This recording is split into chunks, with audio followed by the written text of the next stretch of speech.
So I don't know nothing about the overall quality of the sound and stuff like that. Hopefully you can hear me well and so hopefully you can hear me well and see me well. Whew. Now it's like pretty much morning time, 9 a.m. pretty much when I'm recording this. But aside from my clothing, because this looks like I'm like homeless and stuff like that, I know. But the main reason why I bought this clothing is because it was cheap and I use it for home anyway, so like I don't really go to any specific place, but whatever. So I have been thinking about this for quite some time, about PC gaming and console gaming, right? Like this has been going on for pretty much decades now, and what I want to say with this video is that all you have to know about me is that I have been a PC gamer my entire life, and as far as I can go back, I'm just gonna be 22 years old this year. But as far as I can go back, I've been a PC gamer my entire life. Just when I turned 18, or shortly before I turned 18, I just bought my Xbox 360, and you might be asking, why would I buy an Xbox 360 in 2020?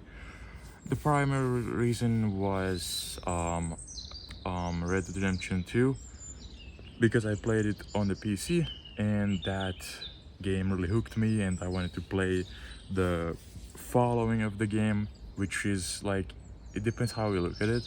The game came out, like the second version came out way like before, back in 2010, and the epilogue of that came out in 2018 on the consoles, what I did not had back then.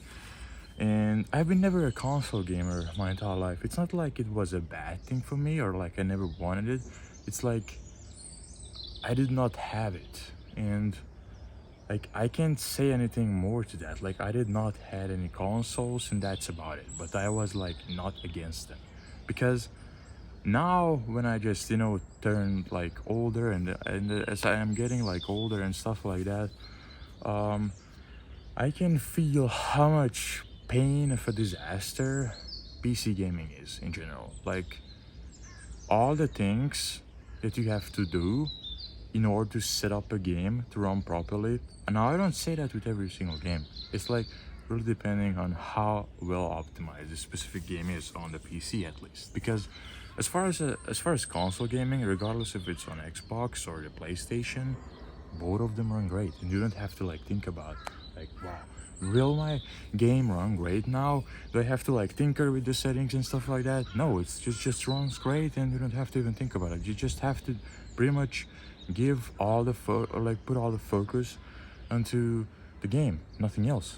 And this is what I like more about console gaming. Like on the PC side, even if you have the required PC requirements spec wise, it doesn't guarantee that the game will run smoothly. For example, a real good example to this is Dark Souls 3. So recently, last week, I just purchased it, and I wanted to play it because I played Bloodborne at PS4 Slim and it runs perfect. Just the only downside of that game, it runs 30 FPS, and there's no 60 FPS patch even for the PS5 or something like that. And but who knows about a remaster maybe next year, when the game will turn 10 years old. Who knows about that?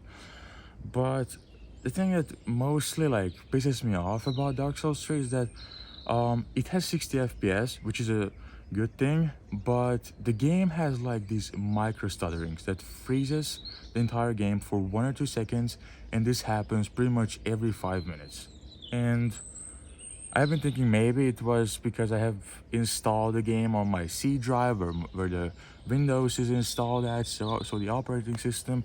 But then I have pretty much searched on the internet like how people like maybe people that experience the same thing like me, and that has been the case.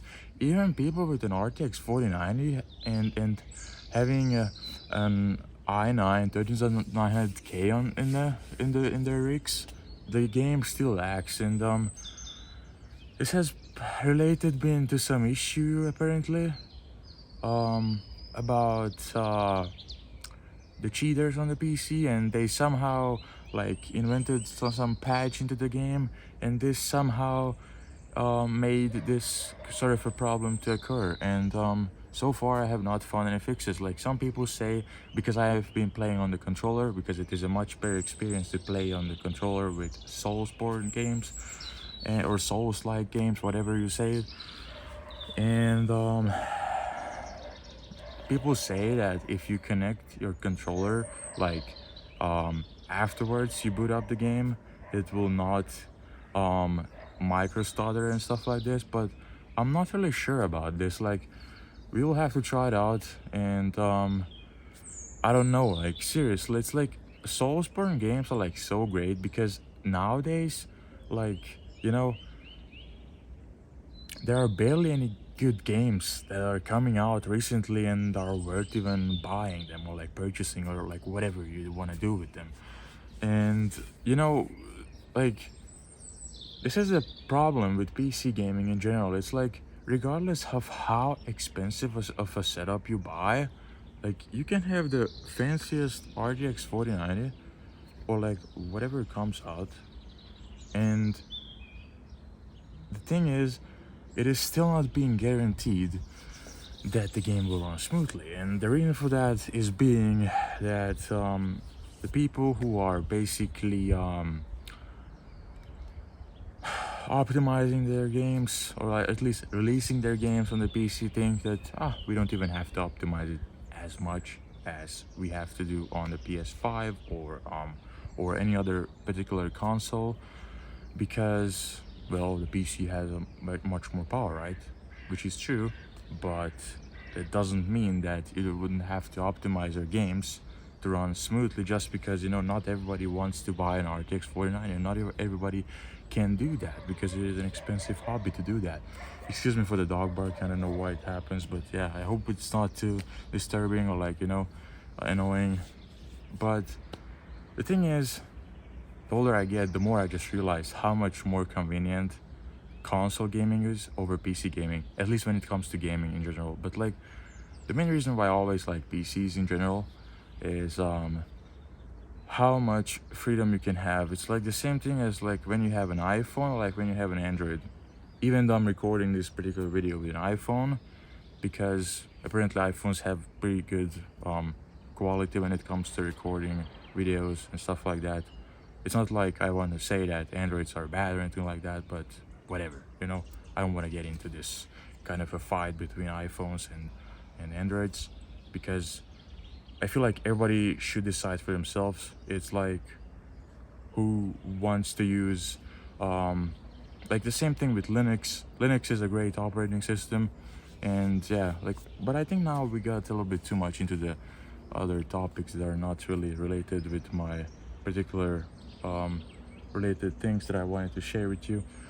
And I hope it was enjoyable, a little bit out in the nature. And I know I look like shit, but like that doesn't matter. It's like mostly my talks, what I wanted to share, but whatever. I hope you are doing well, and once again, enjoy your day, and see you in the next one, guys.